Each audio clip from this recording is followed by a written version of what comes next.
mundo entero está siendo afectada por esta pandemia y lamentablemente nuestro país es uno de los países con mayor afectación. Ya hemos pasado más de 200.000 contagiados, estamos llegando casi a 6.000 muertos y la verdad que esperemos que esto cambie lo más pronto posible. Bueno, la economía no se puede detener, la economía tiene que seguir su ritmo a pesar de que se han tomado las diversas medidas que de alguna manera nos mantiene estáticos casi. Ciertos sectores han estado funcionando, han estado operando con la finalidad de abastecerse, sobre todo por artículos de primera necesidad a la población.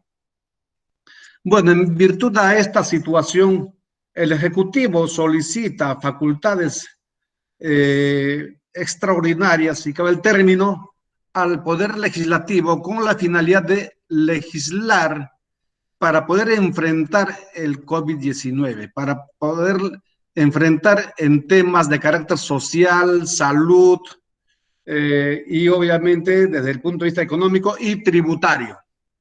¿Ok? Bueno, el legislativo le otorga facultades en materia tributaria para legislar en los siguientes temas.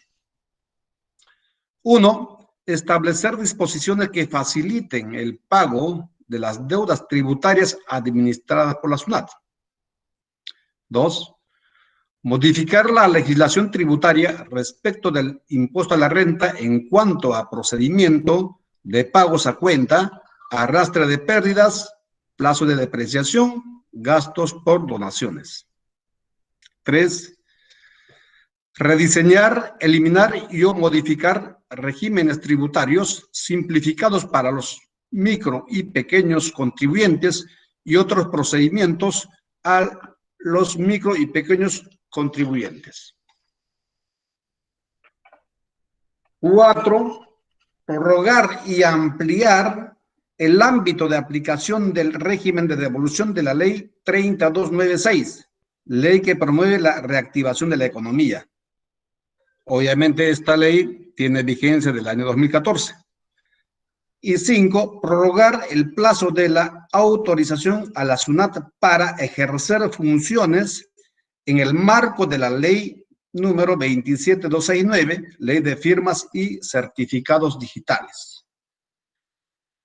Bueno, vamos a comenzar a desarrollar cada uno de estos puntos en el orden en que se han ido dando las normas respectivas. Muy bien. Obviamente,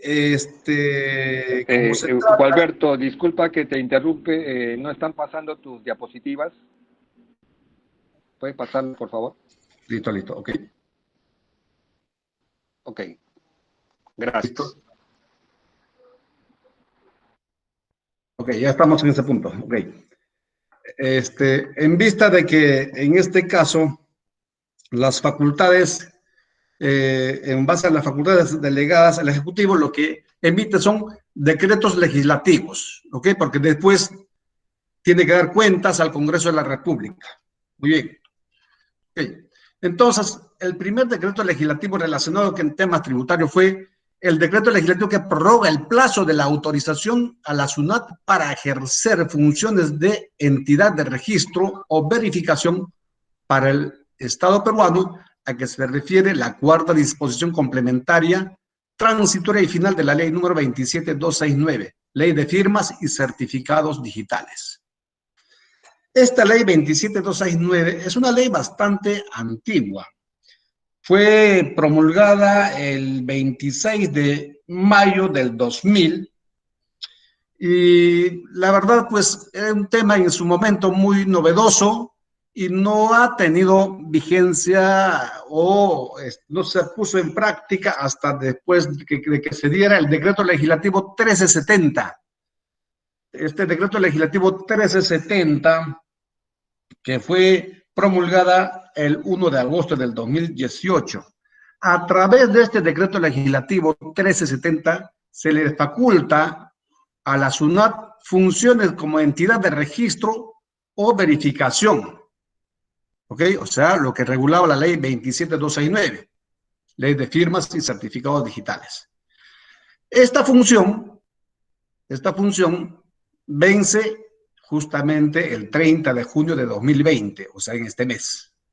Entonces, antes de su vencimiento, el Ejecutivo lo que ha hecho es ampliar el plazo de vencimiento, prorrogar el plazo de vencimiento hasta el 31 de diciembre de 2021, para que la SUNAT continúe siendo la entidad verificadora o la entidad que verifique y certifique las firmas digitales, con la finalidad de facilitar el cumplimiento de las obligaciones tributarias y aduaneras. Bien, el siguiente decreto legislativo es el decreto legislativo que prorroga y amplía el ámbito de aplicación del régimen especial de recuperación anticipada del impuesto general a las ventas para promover la adquisición de bienes de capital regulada por la ley número 3296. Igualmente, esta ley 3296 es una ley antigua, viene del año 2014, específicamente el 14 de diciembre de 2014. ¿En qué consiste? Esta ley, en su momento, aprobó que los contribuyentes pueden solicitar el crédito, la devolución del crédito fiscal, ¿no? La devolución del crédito fiscal. La devolución del crédito fiscal, ¿sobre qué? Sobre la adquisición de bienes de capital nuevos. Sobre la adquisición de bienes de capital nuevos que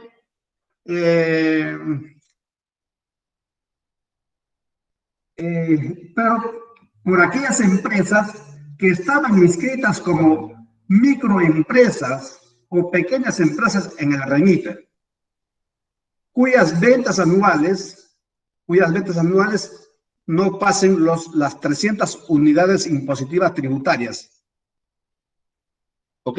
Esas ventas anuales pueden ser la sumatoria de las ventas grabadas con IGB más exportación, ¿no? Pero no pueden exceder de las 300 unidades impositivas tributarias. ¿Ok?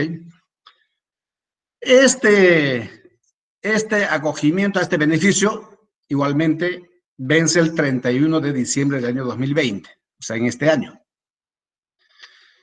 El crédito fiscal será aquella no agotada en los 3 meses consecutivos siguientes a la fecha de anotación al registro de compras. Eso quiere decir de que si se acumularon 3 meses consecutivos el crédito fiscal sin haberse utilizado, entonces el contribuyente podría solicitar la devolución anticipada de ese crédito fiscal. Aquellos contribuyentes acogidos indebidamente, obviamente tendrían que devolver más intereses y ser sancionadas por la administración tributaria. El decreto legislativo 1463, que justamente lo que hace es ampliar o prorrogar el ámbito de aplicación, ¿qué nos dice? Que este beneficio tendrán los contribuyentes del IGB con ingresos netos anuales mayores a 300 UITs y hasta ahí creo que hay un errorcito ahí. Hasta 2.300. Ya, sí, está bien. Contribuyentes del IGB con ingresos netos anuales mayores a 300 UITs hasta 2.300 UITs. Si hacemos una comparación con lo que establecía la ley 3296, donde dice microempresas o pequeñas empresas en REMIPE con ingresos hasta 300 UITs, el decreto legislativo lo que señala es de 300 a 2.300 UITs. Entonces la pregunta es, entonces las micro y pequeñas empresas con ingresos hasta 300 UITs, ¿cómo quedan? Aparentemente fue obviado, ¿no? Pero hay que tener en cuenta que este decreto legislativo 1463, la que estamos hablando, no está derogando artículos de la ley 3296. ¿Ok? Por consiguiente, debemos de entender que igualmente las pequeñas microempresas con ingresos hasta 320 también se beneficiarían, ¿no? Porque, repito, este decreto legislativo no deroga artículos de la ley 3296. Lo que hace es ampliar o prorrogar su ámbito de aplicación. ¿Quiénes pueden acogerse? ¿Hasta cuándo pueden acogerse? Hasta el 31 de diciembre de 2021. ¿Ok? ¿Quiénes contribuyentes acogidos al régimen MIPE tributario o régimen general del impuesto a la renta? Régimen aplica a bienes de capital adquiridos nuevos del 1 de enero de 2020 hasta el 31 de diciembre de 2021. Eso quiere decir de que si un contribuyente adquirió algún bien de capital que sea usado, no entra en este beneficio. ¿Ok? Tiene que ser bienes de capital adquiridos localmente o importados. Tienen que ser nuevos. Muy bien. La siguiente norma se relaciona con la modificación de la ley de impuesto a la renta y otras disposiciones. Decreto legislativo 1471. Establece de manera excepcional reglas para la determinación de los pagos a cuenta del impuesto a la renta de tercera categoría de abril a julio de 2020. ¿Okay? Los contribuyentes del impuesto a la renta de tercera categoría,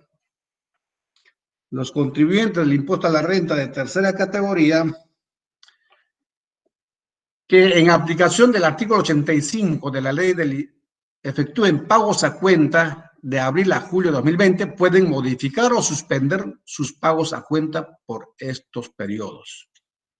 Como todos sabemos, los contribuyentes del régimen de tercera categoría efectúan sus pagos a cuenta de acuerdo a lo que establece el artículo 85 de la ley del impuesto a la renta. Tenemos dos formas de determinar. La primera forma es en función al coeficiente, siempre y cuando que la empresa haya tenido utilidad en el ejercicio anterior, ¿no? ¿Cómo se determina ese coeficiente? Se divide el impuesto resultante entre el total de los ingresos netos del año, así obtenemos el coeficiente. Pero aquellas empresas que no tuvieron utilidad en el año anterior, determinarán aplicando un porcentaje, ¿no? Ese porcentaje, ¿cuánto es? 2% y 1.5%. Bien. En este caso, para acogerse a esta regla excepcional para modificar los pagos a cuenta de abril a julio, ¿qué es lo que se tiene que hacer?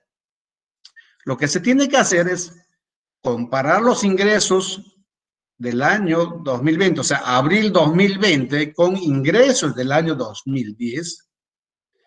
Si como consecuencia de esa comparación determinamos que los ingresos del año, o sea, de abril 2020, disminuyeron en más de 30%, se suspende el pago a cuenta. Repito, si los ingresos de abril 2020 disminuyeron en relación a los ingresos del año de abril 2019 en más de 30%, se suspende el pago a cuenta. Si los ingresos de abril 2020 en relación a los ingresos del mismo periodo, o sea, de abril 2019, disminuyen hasta el 30%, el pago a cuenta del mes determinado según el artículo 85, el pago a cuenta del mes determinado según el artículo 85, se multiplica por un factor de 0,8546.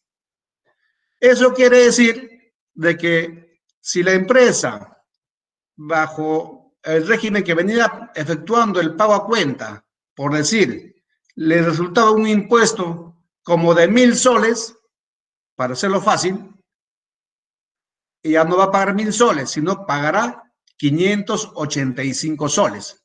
¿Por qué? Porque a los 1.000 soles va a tener que aplicarle el factor de 0,5846. Entonces pagará 585 soles redondeando, ¿no es cierto? ¿Qué pasa con los contribuyentes cuyos ingresos no ha disminuido? O sea, los ingresos de abril en relación, de abril 2020 en relación a abril 2019 no ha disminuido, se mantiene o es mayor. Esos contribuyentes seguirán pagando, seguirán efectuando el pago de acuerdo a lo que establece el artículo 85 de la Ley del Impuesto a la Renta. Eso significa que tendrán que seguir aplicando el mismo factor o el mismo porcentaje que venían aplicando. O sea, este decreto legislativo 1471 no aplica para ellos. ¿Correcto?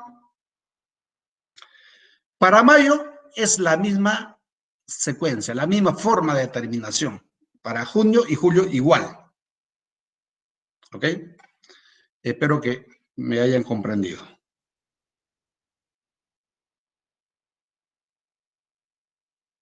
¿Qué pasa con los contribuyentes cuyo de no tener ingresos en el mes de abril, mayo, junio o julio de 2019, a efecto de la comparación antes prevista, debe considerar el mayor monto de los ingresos netos obtenidos en cualquiera de los meses del año 2019. Ojo ahí. Si los contribuyentes en el año 2019, en abril, mayo, junio y julio de 2019, no tuvieron ingresos, dice la norma, se considerará el mayor monto de los ingresos netos obtenidos en cualquiera de los meses del 2019. O sea, para efecto de comparar con los ingresos de abril a julio de 2020. De no haber obtenido ingresos en ningún mes de 2019, se considerará el mayor monto de los ingresos netos obtenidos en enero y febrero del ejercicio 2020. O sea, si no tuvieron ingresos en ningún mes del año 2019, nos vamos a los ingresos de enero y febrero de 2020. ¿Ok? Esos ingresos de enero y febrero de 2020 se compararán con los ingresos de abril, mayo, junio, julio. Obviamente, ¿por qué? Porque enero y febrero estamos antes del COVID. ¿De acuerdo?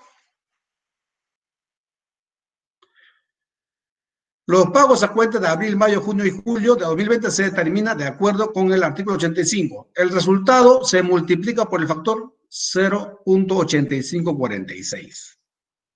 ¿Ok? De no tener ingresos en ningún mes del año 2019, ni en enero y febrero del año 2020, los pagos a cuenta por abril, mayo, junio y julio se determina de acuerdo con el artículo 85 de la Ley del Impuesto a la Renta. El resultado se multiplicará por el factor 0.5846.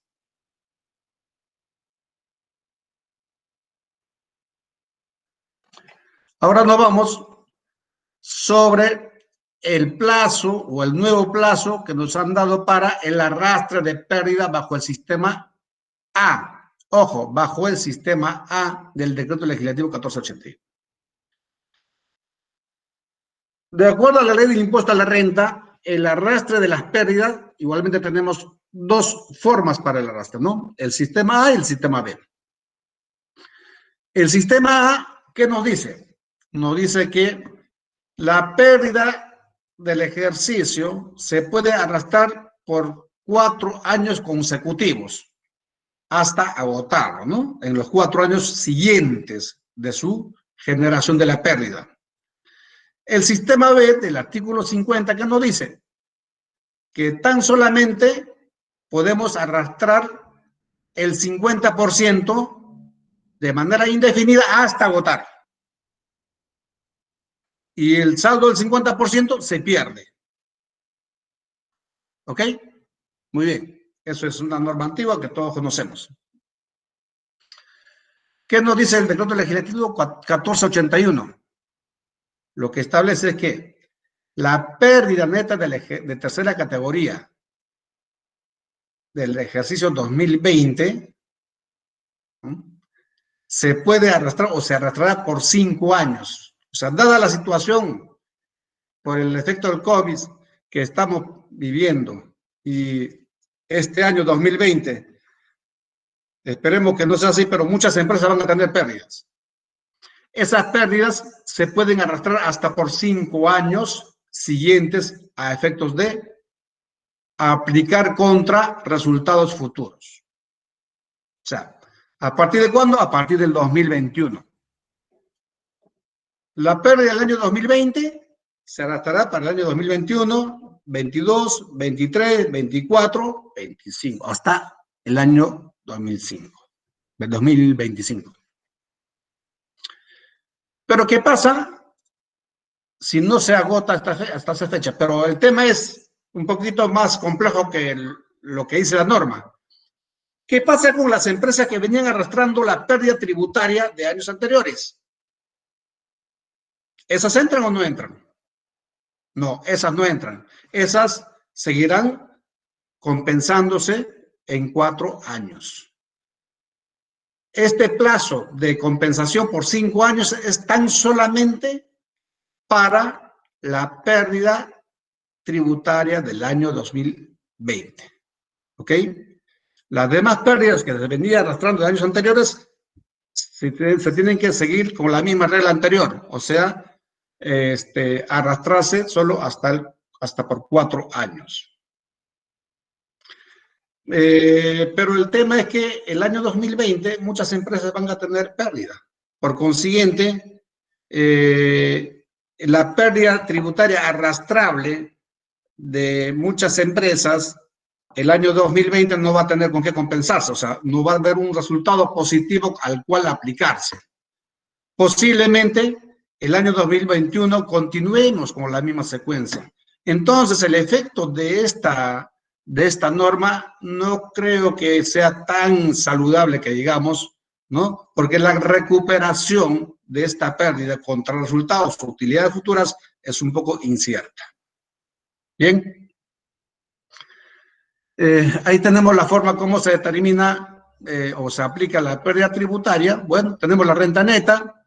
A esa renta neta le vamos a restar la pérdida tributaria del ejercicio anterior. Si es negativo, bueno, no habrá impuesto a la renta. Si es una pérdida. Si es positivo, tenemos renta neta imponible. A esa renta neta imponible le aplicamos la tasa de 29.5% de la tasa del impuesto a la renta actual y tenemos así el impuesto a la renta. A ese impuesto a la renta le restamos los créditos contra el impuesto a la renta, que son los pagos a cuenta, y el ITAN. Finalmente tenemos el impuesto a pagar o el saldo a favor, según corresponda.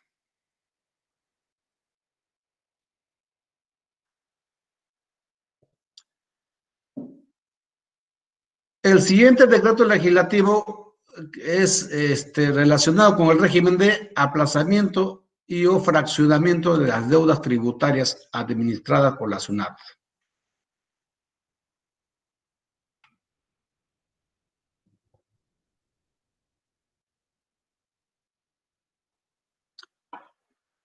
Tratándose de contribuyentes o de tributos internos administrados por SUNAT, se pueden acoger al régimen de aplazamiento y fraccionamiento las deudas exigibles hasta la fecha de presentación de la solicitud de acogimiento. O sea, todas las deudas que no se hayan pagado a la administración tributaria hasta antes del acogimiento pueden incluirse en la solicitud para el aplazamiento o fraccionamiento.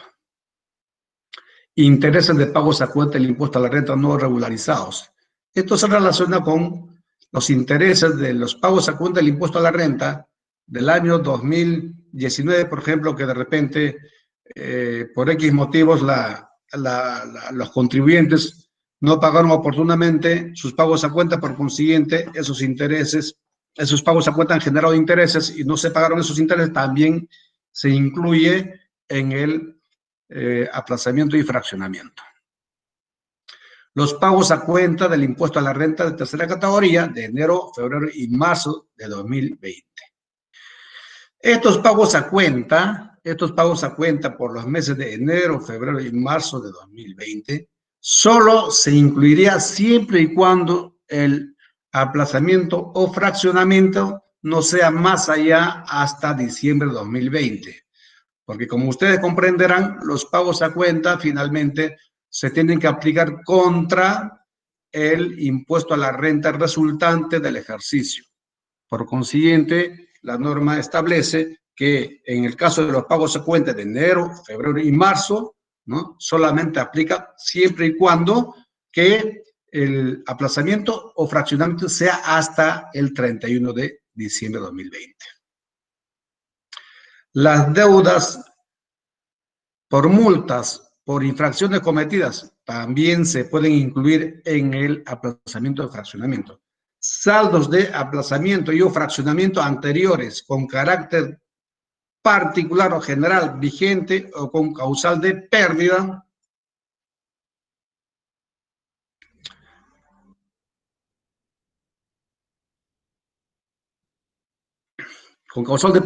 ¿ok? También incluimos. ¿Qué pasa? Por ejemplo, hay actualmente de repente aplazamientos y o fraccionamientos que las empresas, por la misma situación del COVID, lo están perdiendo o ya lo han perdido, ¿ok? Esos fraccionamientos, aplazamientos que fueron perdidos también se incluye para este nuevo aplazamiento y fraccionamiento. También pueden acogerse a este régimen la deuda tributaria cuya impugnación se encuentre en trámite a la fecha de la presentación de la solicitud de acogimiento. O sea, esto significa que si de repente un contribuyente tiene algunas deudas, pero de repente esas deudas están en recursos de reclamación o apelación, pero si considera de repente que no va a tener éxito en esa apelación, en ese reclamo o en esa apelación, entonces puede incluir para este régimen de aplazamiento o fraccionamiento. Repito, siempre y cuando que no está seguro de que va a ganar, no va a tener éxito su reclamo o su apelación.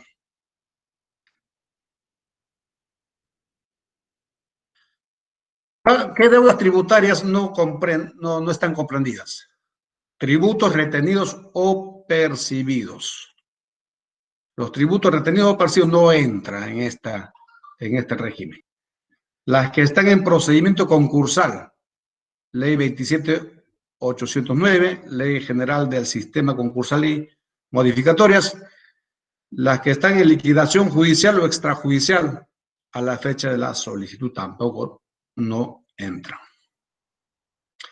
Los recargos según el artículo 2 de la Ley General de Aduanas, o sea, los recargos tributarios, ¿no?, las regularizaciones tributarias en la nacionalización de las importaciones, tampoco no entran. Los pagos a cuenta del impuesto a la renta del ejercicio gravable 2020, salvo lo previsto en el acápite 2, la que hemos conversado, del literal A del párrafo 3.2 del artículo 3 del presente decreto legislativo. O sea, no entran los pagos a cuenta de abril para adelante, no entra, no solamente enero, febrero y marzo, ¿ok? Enero, febrero y marzo entra siempre y cuando que el aplazamiento y fraccionamiento sea hasta el 31 de diciembre 2020. Ok. Sujetos comprendidos. Obviamente el contribuyente tiene que estar inscrito en el Registro Único de Contribuyentes. Haber presentado las declaraciones de marzo y abril 2020 del IGB y el pago a cuenta del régimen general y el régimen especial del impuesto a la renta según corresponda. Ojo acá, que no haya disminuido sus ingresos mensuales, según lo establecido en el artículo 7 del presente decreto legislativo. O sea, este régimen de aplazamiento y fraccionamiento están solamente para aquellos contribuyentes que sus ingresos hayan disminuido. Para aquellos contribuyentes cuyos ingresos no han disminuido, ellos no pueden acogerse a este régimen. No tener saldo mayor al 5% de la UIT en el Banco de la Nación en la cuenta de detracciones. Ni ingresos como recaudación pendiente de imputación. La verdad de esto del 5, no tener el saldo mayor al 5% de la UIT es algo irrisorio, ¿no? Porque estamos hablando más o menos que como 215, 220 soles, ¿no? O sea, si tienes un saldo de ese monto o mayor a ese monto, ya no puedes acogerte a este régimen. Entonces hay que tener muy en cuenta si hay algún saldo en el Banco de la Nación. Hay que agotar todo. Igualmente hay que tener en cuenta en las casillas, en el buzón electrónico, de repente hay alguna notificación por parte de la Administración Tributaria respecto a que ha efectuado ingresos como recaudación sobre alguna contingencia o alguna inconsistencia que haya determinado, ¿no? Entonces tampoco entraría. Hay que tener en cuenta hay que tener mucho cuidado con esas situaciones. Haber presentado las declaraciones de la deuda tributaria, por lo que se solicita el acogimiento al fraccionamiento. Entregar la garantía cuando corresponda en la forma, plazos y condiciones que establezca mediante resolución de superintendencia. O sea, hay obligaciones tributarias que son por montos muy significativos, entonces la administración tributaria quiere asegurarse la cobrabilidad. Entonces, obviamente solicita garantías sobre esas obligaciones, ¿no? Que más adelante lo vamos a ver. Sujetos excluidos. Sujetos que cuenten con sentencia condenatoria, consentida o ejecutoriada por delito tributario o aduanero a la fecha de presentación de la solicitud de acogimiento. O sea, aquellos contribuyentes que tienen problema legal por evasión tributaria, ¿no? Y tengan sentencia condenatoria consentida, no se pueden acoger. Tampoco pueden acogerse los comprendidos dentro del alcance de la ley 30737. ¿Qué dice esta ley? Esta ley se da con la finalidad de asegurar el pago inmediato de la reparación civil a favor del Estado por aquellas empresas que están incursas en corrupción y delitos conexos. Las entidades del sector público, excepto las empresas del sector público. Las empresas del sector público sí pueden acogerse, pero no las demás entidades que no son productivas.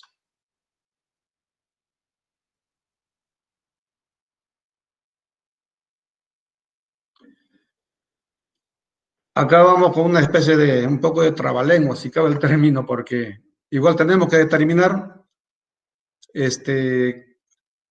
en qué momento los ingresos disminuyen para efectos de la comparación. Disminución de los ingresos del artículo 7 del Decreto Legislativo 1487. Sujetos de renta de tercera categoría.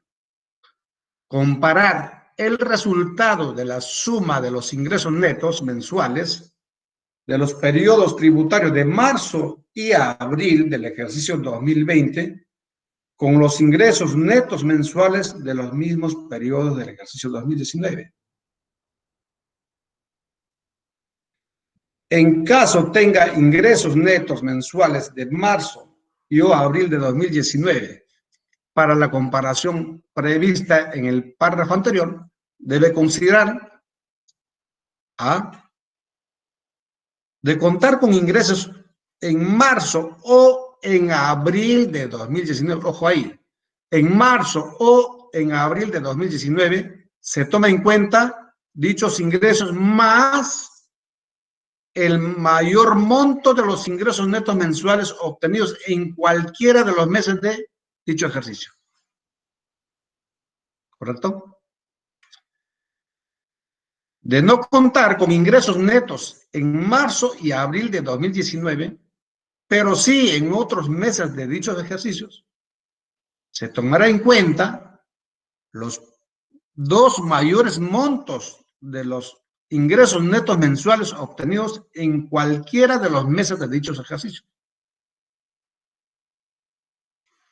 Se tomará en cuenta los dos mayores montos de los ingresos netos mensuales obtenidos en cualquiera de los meses de dicho ejercicio.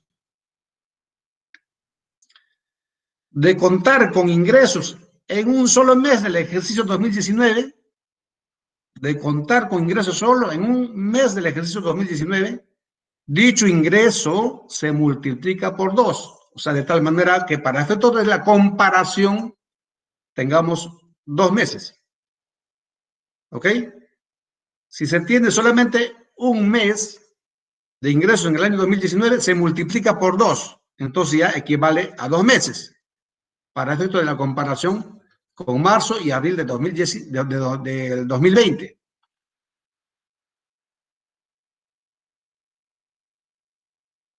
De no contar con ingresos netos en el 2019, pero sí en enero y febrero del ejercicio 2020, se tomará en cuenta los ingresos netos de enero y febrero del ejercicio gravable 2020.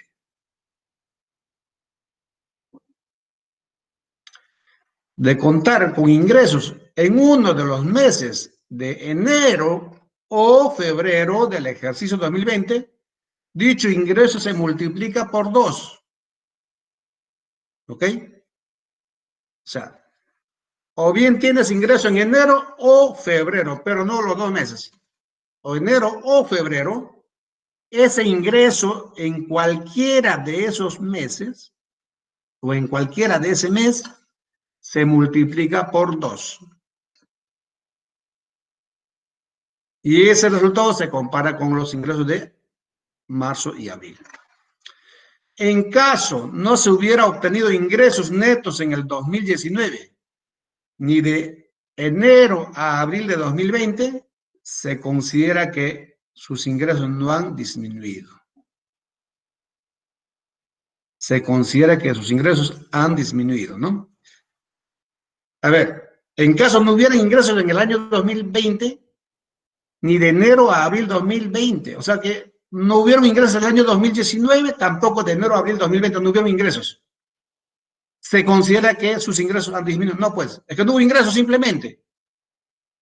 No hubo ingresos simplemente. Por consiguiente, no hay base sobre el cual tributar. No hay base que comparar tampoco. O sea, por lo menos hasta abril de 2020 no había ingresos. 2019 no hubo ingresos. De enero a abril 2020 tampoco hubo ingresos. Por consiguiente, no hay ingresos. No es que hayan disminuido los ingresos. No hay ingresos simplemente. Por consiguiente, no hay pago a cuenta.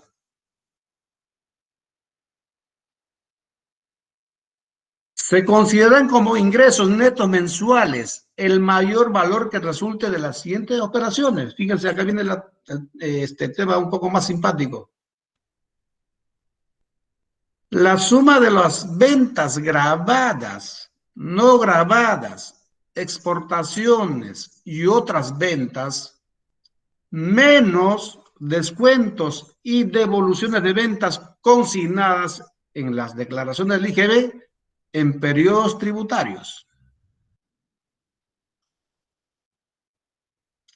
La suma de los ingresos netos que figuran en las declaraciones de los pagos a cuenta del impuesto a la renta a que se refiere el presente párrafo o de las cuotas mensuales del régimen especial del impuesto a la renta según corresponda.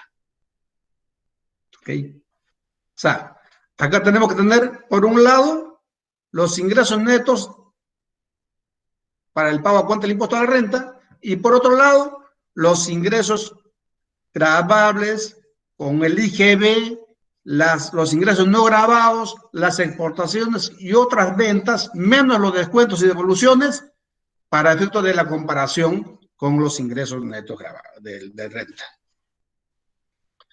Las declaraciones a tener en cuenta es del periodo de abril de 2020, incluyendo sus prórrogas, asimismo las declaraciones rectificatorias que surtan efecto hasta esa fecha.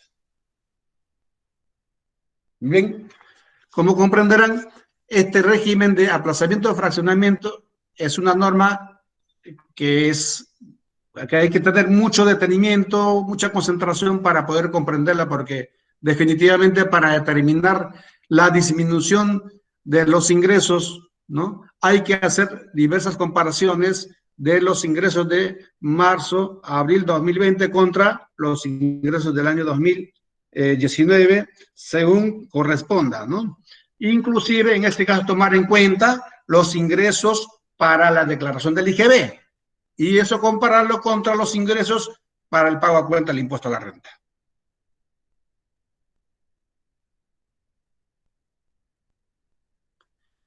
De los plazos de aplazamiento y o fraccionamiento al régimen de aplazamiento y fraccionamiento. Si solo es aplazamiento, el plazo máximo son 6 meses. Si solo es aplazamiento, plazo máximo hasta 6 meses. Obviamente el aplazamiento siempre se ha entendido que es por un periodo muy corto, ¿no? De acuerdo a las normas del impuesto a la renta anteriores, o de acuerdo al Código Tributario. Tratándose de aplazamiento y fraccionamiento, hasta 6 meses el aplazamiento y hasta 30 meses el de fraccionamiento. O sea, si un contribuyente se va a acoger al aplazamiento y fraccionamiento, el aplazamiento será hasta 6 meses y el fraccionamiento hasta 30 meses. Si se acoja solamente al fraccionamiento, entonces es hasta 36 meses.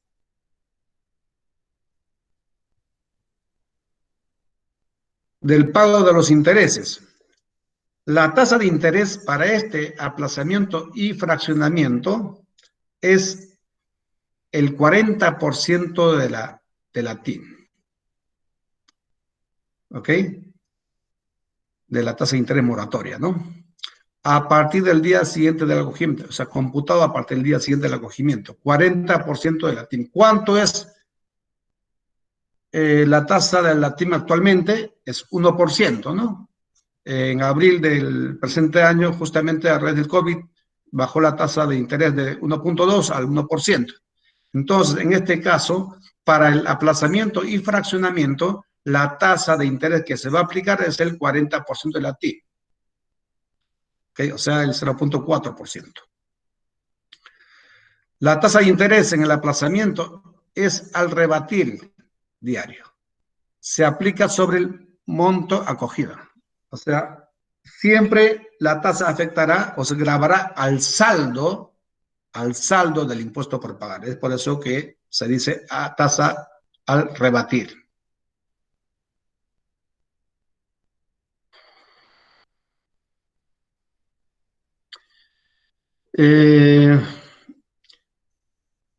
El acogimiento al régimen de aplazamiento de fraccionamiento debe presentarse según lo establecido por la SUNAT mediante resolución de superintendencia y concluye en agosto de 2020. O sea, hay plazo para acogerse al aplazamiento y fraccionamiento hasta agosto de 2020.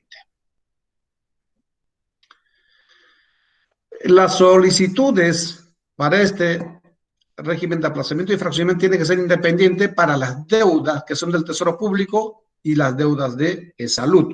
Como ustedes comprenderán, la administración tributaria, SUNAT, es el ente encargado de recaudar tanto las aportaciones de salud como los demás tributos. En este caso, los tributos que son del Tesoro Público, llámese IGB, impuesto a la renta, quinta categoría, cuarta, lo que sea, y las deudas de salud tienen que ser presentadas en solicitudes separadas. El acogimiento es por toda la deuda en orden de pago, liquidación de cobranza, resolución de determinación, resolución de multa emitida por la SUNAT. Incluye todo, obviamente todas las deudas tributarias que el contribuyente quisiera fraccionar o aplazar. En el caso de deudas impugnadas resuelto por SUNAT, Tribunal Fiscal o Poder Judicial, el acogimiento debe hacerse considerando lo ordenado por dichos órganos. O sea, de repente en estos días la administración tributaria ha resuelto la resolución de reclamación, ¿no? En contra del contribuyente, o el Tribunal Fiscal igualmente no le dio la razón al contribuyente, igual el Poder Judicial, esas deudas también pueden incluirse dentro de este aplazamiento y fraccionamiento, pero siempre y cuando existan las respectivas resoluciones de estos órganos.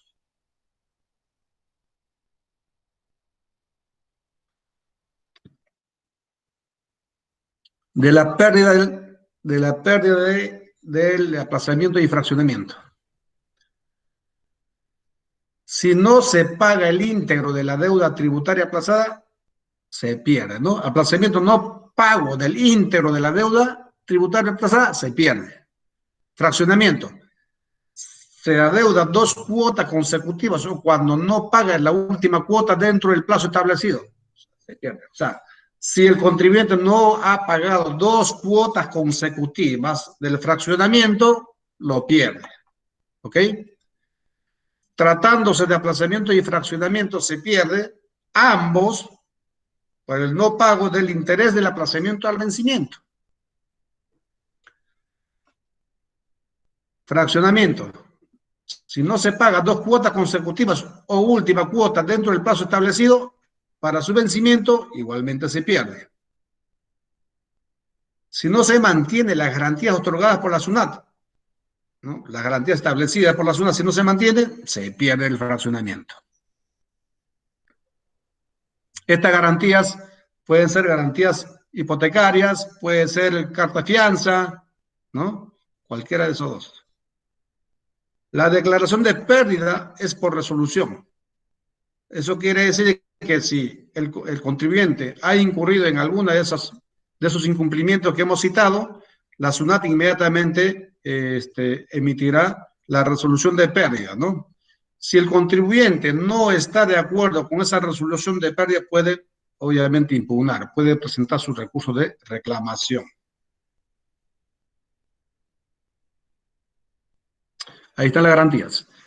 Se ofrece garantía cuando la deuda tributaria sea del Tesoro Público mayor a 120 UITs.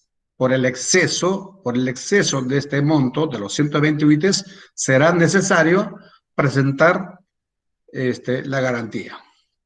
Igualmente, en el caso de salud, si la deuda es mayor a 120 UITs, por el exceso de esa deuda, de los 120 UITs, se presentará la respectiva garantía. Repito, puede ser carta fianza o puede ser una prenda material como puede ser una hipoteca.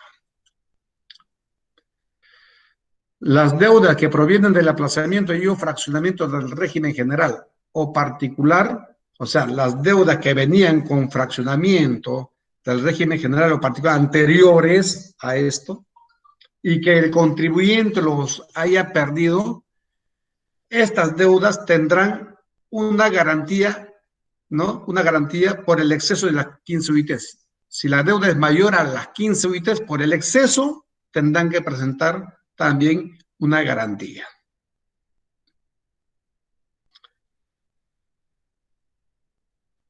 Estas garantías, ya sea carta de fianza o hipoteca, tienen que ser de primer rango, salvo en caso que SUNAT disponga lo contrario.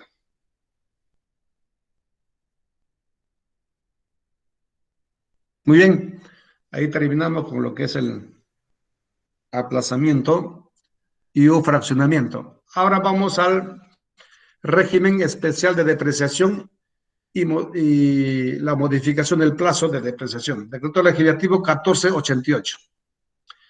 El objetivo de esta norma es establecer un régimen especial de depreciación para el régimen general del impuesto a la renta y modificar los plazos de depreciación, incrementando la tasa de depreciación. ¿Ok? Entonces, a partir del año 2021, los edificios y las construcciones se depreciarán a la tasa del 20%. A partir del año 2021, los edificios y las construcciones se depreciarán a la tasa de 20%. Para eso, deben cumplir con los siguientes requisitos. Inicio de la construcción a partir del 1 de enero de 2020. Inicio de la construcción a partir del 1 de enero del 2020. Que al 31 de diciembre de 2022 la construcción tuviera un avance de 80%. ¿Ok? Tratándose de construcciones que no hayan sido concluidas hasta el 31 de diciembre de 2022, se presume que el avance de obra a dicha fecha es menor al 80%. Ojo ahí. Dice, tratándose de construcciones que no hayan sido concluidas hasta el 31 de diciembre de 2022. Pero el inciso B dice que al 31 de diciembre de 2022 la construcción tuviera un avance de 80%. Yo creo que ahí de alguna manera se contrapone, ¿no? En el punto se dice, tratándose de construcciones que no hayan sido concluidas hasta el 31 de diciembre de 2022, se presume que el avance de obra a dicha fecha es menor al 80%. Ojo ahí. Entonces, ¿cómo se tiene que dilucidar? ¿Cómo se tiene que demostrar de este avance?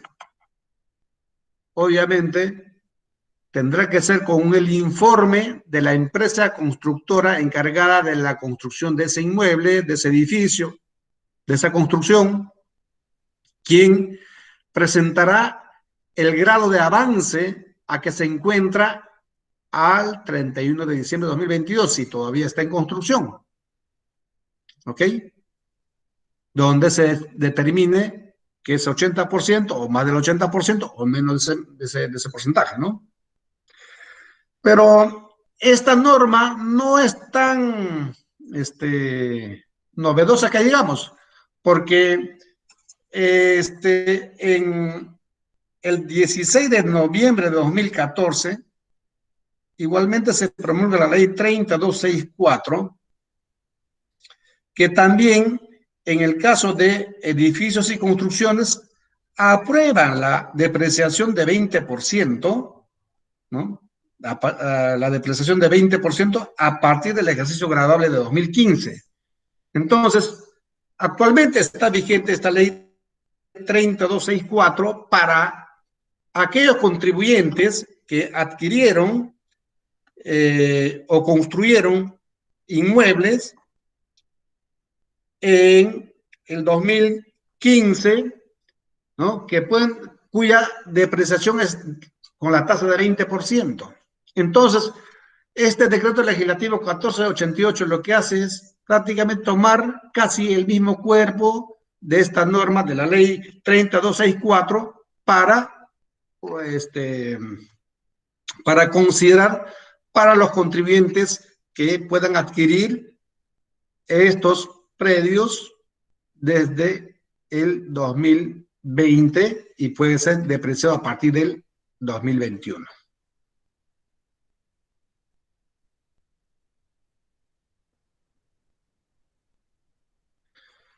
Esta norma también aplica no solamente para aquel que construye, sino también para aquel que quiere comprarlo, ¿no? Porque yo no construyo, sino voy a comprarme una oficina o voy a comprar una planta, ¿no? Entre el periodo 2020 al 22, entonces también me acojo a esta tasa de depreciación de 20%. ¿Okay?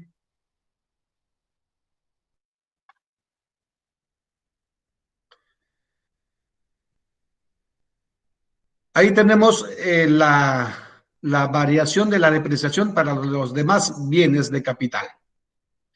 En el caso de los bienes de capital, vehículos de transporte terrestre, excepto ferrocarriles, el decreto legislativo 1488 eleva la tasa de depreciación a 33.3% y según el decreto supremo, el reglamento de la ley de impuesto a la renta del 122-94 F, la tasa que se aplica es el 20%, ¿ok?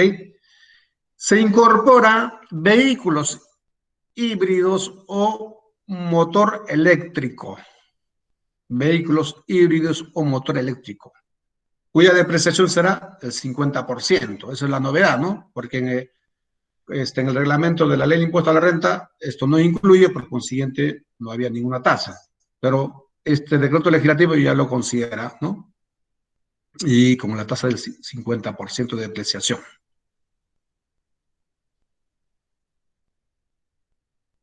Maquinaria y equipo para actividades mineras, petroleras y construcción, excepto muebles, enseres y equipos de oficina.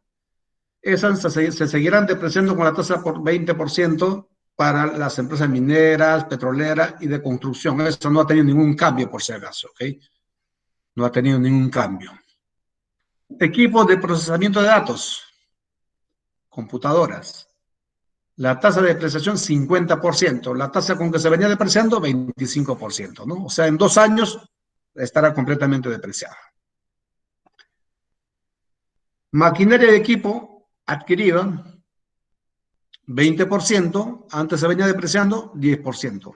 Estos son para las maquinarias de equipo adquirida por empresas distintas al sector minero, petrolero y de construcción, ¿no? Para los demás sectores. Muy bien. Realmente son tasas muy alentadoras que nos permiten recuperar nuestra inversión rápidamente, pero la pregunta es, estamos en el año 2020, 2021, el siguiente año que todavía seguramente vamos a seguir cargando en nuestros hombros el efecto de esta crisis. Entonces, las empresas en el año 2021 arrojarán pérdidas. ¿No será que esta mayor tasa va a conllevar a que las empresas finalmente tengan más pérdida? Y esa pérdida del año 2021, ¿cuántos años de arrastre tendrá? Porque la norma anterior que hemos hablado sobre el arrastre de la pérdida es solamente de la pérdida del año 2020. Y si las empresas en el año 2021-22 siguen teniendo pérdidas, ¿arrastrarán esa pérdida por 5 años? No, tan solamente por 4 años. O sea, regresamos al régimen anterior. Entonces, estas depreciaciones que finalmente se aplican con una tasa alta en los momentos más críticos donde las empresas tienen menores ingresos, realmente contribuirá a pagar menos impuestos. ¿Realmente será un respiro para los contribuyentes? Creo que muy poco, ¿no? Muy poco. Muy poco. ¿Por qué? Porque van a ser muy pocas las empresas que tengan utilidades.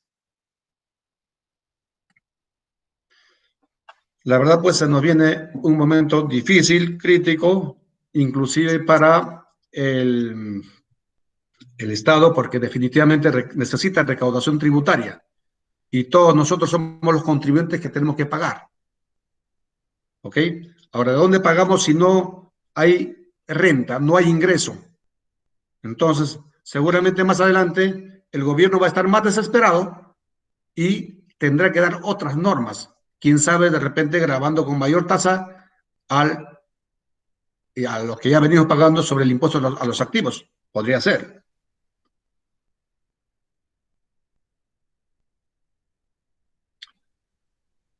Otras disposiciones, establecer cuentas. Hay que tener en cuenta que estos activos adquiridos bajo este régimen de depreciación va a tener una cuenta especial de control, ¿ok? Una cuenta especial de control, ¿ok? Igualmente, en el registro de control de activos fijos deben de contener de manera detallada, individualizada, cada uno de sus bienes y su depreciación respectiva. Aquellos contribuyentes que vienen utilizando tasas de depreciación mayores a lo que establece el reglamento de la ley de impuesto a la renta continuarán utilizando esa misma tasa porque tienen de repente convenios de estabilidad jurídica o estabilidad tributaria, entonces ellos pueden seguir o de repente hayan obtenido un plazo de depreciación acelerada, ¿ok? Ellos pueden seguir aplicando esa tasa de acuerdo a lo que la administración tributaria les haya otorgado. Ok, muchas gracias. Hemos terminado con la exposición de estos cambios tributarios que se han dado. Más que una reforma tributaria, me parece que son pequeños cambios tributarios que se han dado.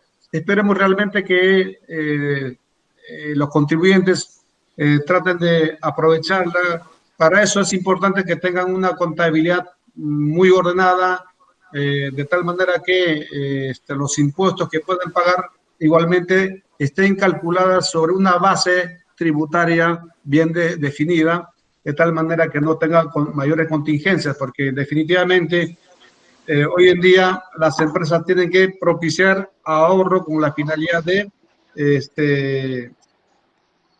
tener un mejor uso de sus recursos financieros. Muchas gracias por su atención. Le paso a Edgar, por favor, para que continúe. Gracias, Gualberto. Y como lo menciona ahí en la diapositiva, las preguntas, por favor, hacerlas por el chat de la reunión. Y luego de tan interesante exposición acerca de esta reforma tributaria que el gobierno está estableciendo por la situación que vive el país, vamos a presentar a DFK International, que es una firma que es de la más prestigiosa a nivel del mundo en cuanto a auditoría, contabilidad, impuestos y consultoría. Tiene más de 52 años de experiencia, está en 92 países y acá en el Perú está representado por Rivera y Asociados, contadores públicos, que tiene la representación de DFK International como DFK International Perú y que es miembro del Colegio de Contadores Públicos de Lima, está inscrita en todos los registros que se requiere para operar de manera certificada y confiable para los clientes. Es una firma elegible por el BID y organismos gubernamentales de Estados Unidos y está registrado en diferentes entes internacionales que amplían su conocimiento. Los servicios que ofrecemos son muy variados en cuanto a auditorías financieras, tributarias, operativas de gestión, proyectos, en outsourcing de contabilidad, planillas, inventarios, precio de transferencia, la parte de impuestos y legal, que justamente es algo de lo que se ha hablado el día de hoy. Damos el servicio para poder ayudarlos en saber utilizar bien los mecanismos que la ley nos permite para mejorar nuestros indicadores financieros, económicos y tener una contabilidad saneada y sobre todo aprovechando estas oportunidades que da el gobierno para poder paliar esta situación de pandemia. En cuanto a consultoría, en finanzas corporativas, valoración de empresas, lo que es teletrabajo, trabajo remoto, y la parte de talento humano, la parte de gestión en general de talento humano y la gestión de seguridad y salud en el trabajo, que en estos momentos requiere mucha mayor importancia por la situación en que vivimos. Bien, dejo a Gualberto para que conteste a algunas preguntas que han sido hechas por el chat. Gualberto, te cedo la palabra. Gracias, Edgar.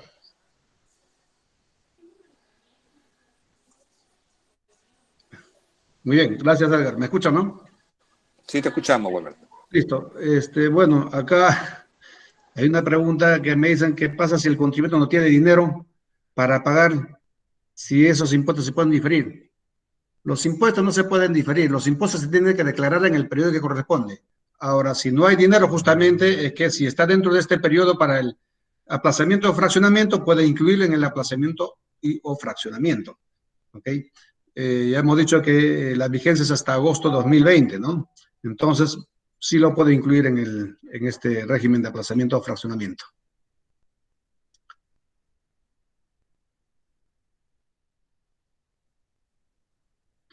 La siguiente pregunta dice: ¿qué clase de garantías pueden ofrecer las empresas para deudas del Tesoro Público? Las garantías tienen que ser carta de fianza o una garantía una garantía hipotecaria. Cualquiera de esas dos garantías es válida. Y tiene que ser de primer orden, ¿no?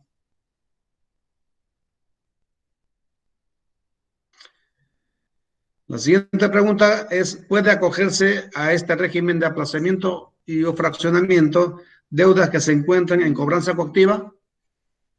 Las deudas que están en cobranza coactiva antes de este régimen de aplazamiento o fraccionamiento, dice la norma, hasta el día anterior de la presentación de la solicitud pueden acogerse en esto o pueden incluirse para el acogimiento para este régimen de aplazamiento y o fraccionamiento.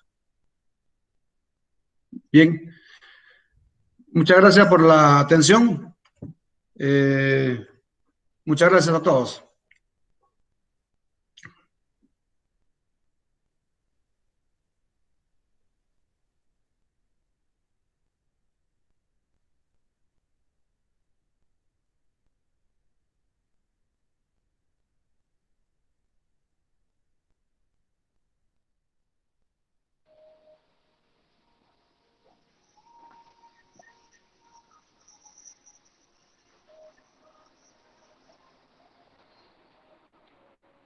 Bien, agradeciendo la participación de todos en esta charla muy interesante. Los invitamos a visitar nuestra página web dfk.com.pe, donde van a poder ustedes apreciar los diferentes servicios que ofrecemos, tanto para la parte tributaria como para todo lo que hemos expuesto en cuanto a lo que la firma hace. Gracias por su participación y que tengan un buen día.